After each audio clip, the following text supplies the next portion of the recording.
Hey guys, how's it going? Welcome to my video.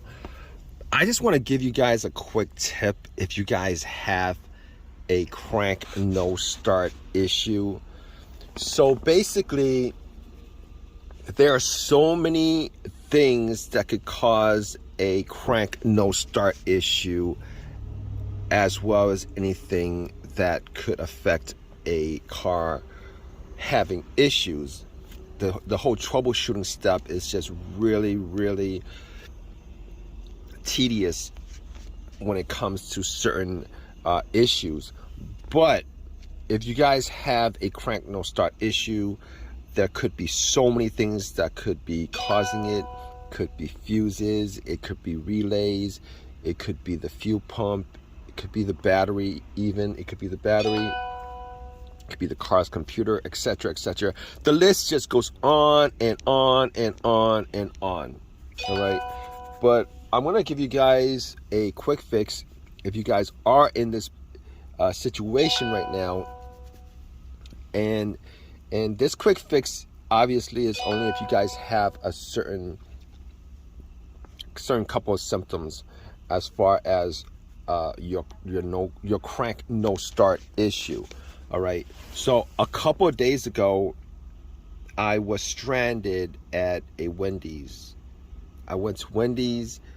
The car was driving fine the whole entire day. I went to Wendy's, got something to eat, came out, and came across this situation where it cranked but it wouldn't start. It cranked but it wouldn't start. And I've been having this situation for the last, I would say the last month. It just showed up maybe a month and a half ago, and then it became progressively worse afterwards, but it became noticeable essentially within the last month where it would crank, it wouldn't start, it would crank, it wouldn't start, and then it would, it would start after a couple of tries. And I tried everything to fix it.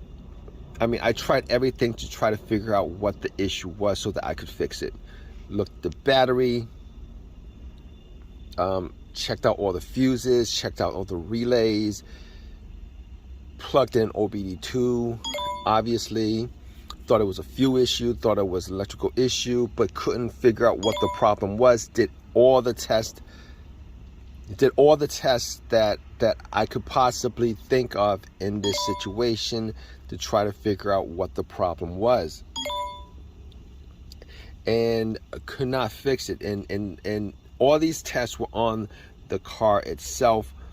I thought maybe it was the fuel pump. It was a fuel issue because the battery was good. Tested out the battery was fine. And I essentially thought it might have been maybe a battery issue. Test out the battery. All right, the battery was good. It wasn't low. Changed out the battery like 8 months ago. Thought maybe I bought a bad battery, but no, it wasn't the battery. The battery was good. And then it occurred to me that maybe it was the fuel pump. I know it wasn't the starter, because when I was troubleshooting it, I was going down the list of things that I was trying to look for as far as what could possibly be the problem. So I ruled out the battery. I jumped it. I charged up 100%. That wasn't the problem. I ruled out the starter. Obviously, it was cranking, so the starter's fine. Sometimes if you have a weak starter, it might not crank all the way, but it, when it cranked, it was a very strong crank. So ruled out the starter,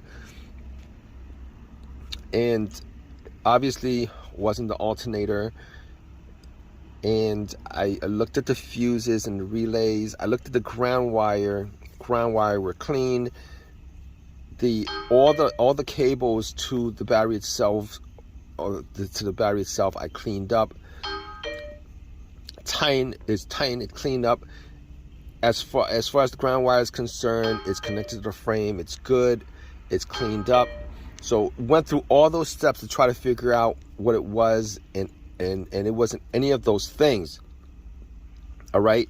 So obviously, as far as troubleshooting is concerned, I'm going to go through certain steps just to figure out what it is. Easiest steps. So next thing is I looked at the fuses, used a fuse tester, tested out the fuses. All the fuses were good.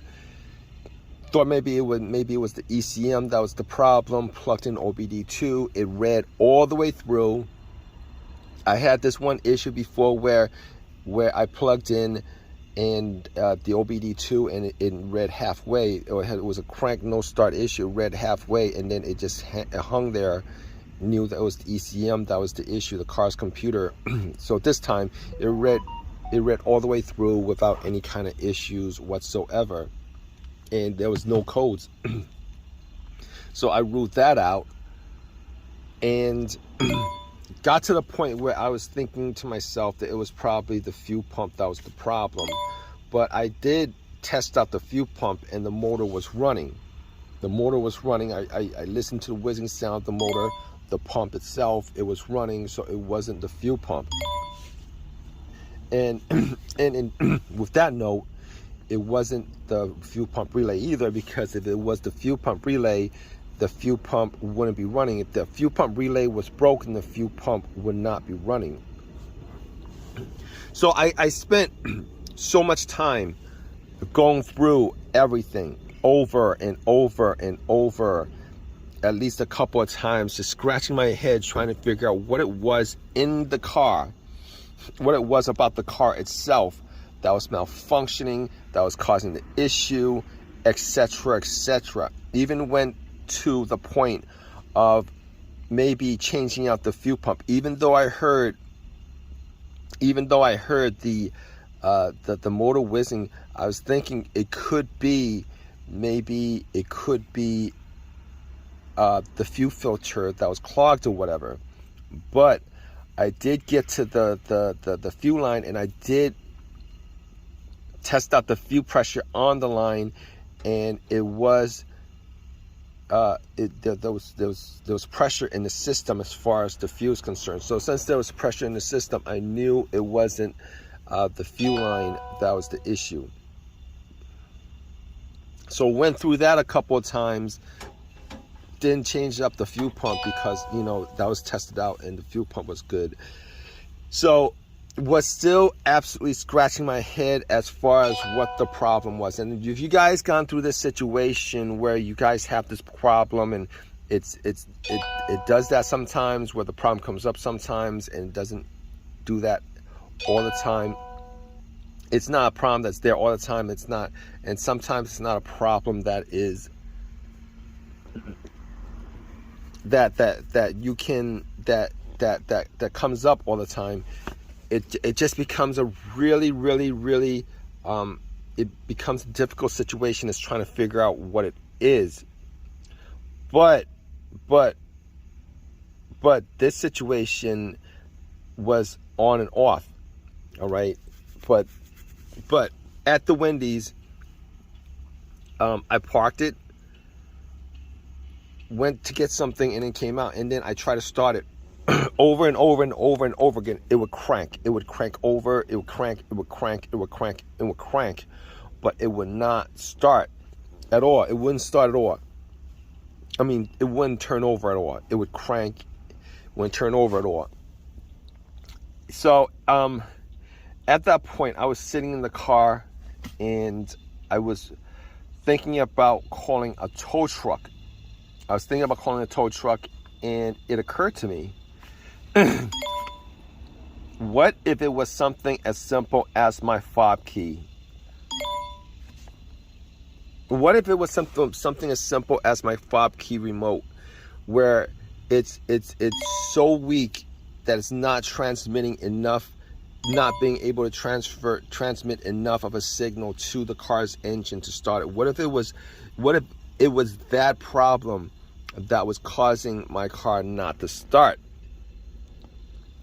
And it occurred to me, like, I tested out everything.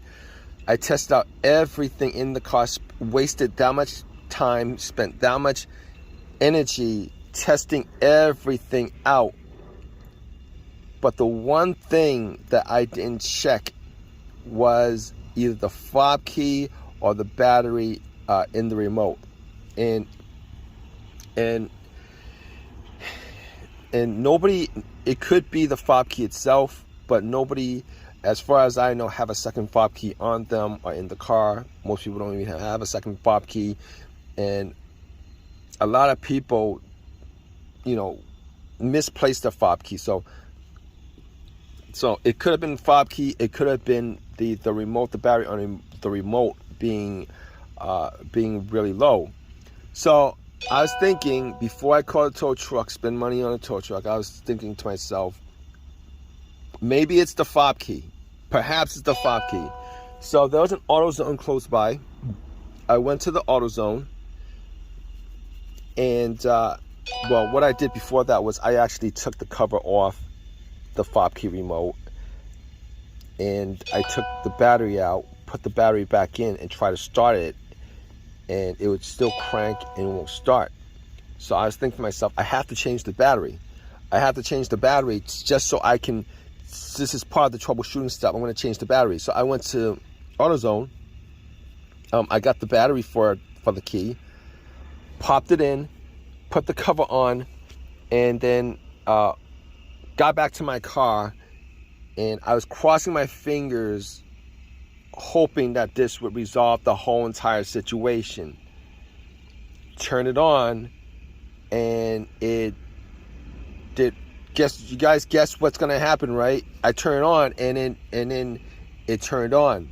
It automatically turned on. It worked and it ran, etc., etc.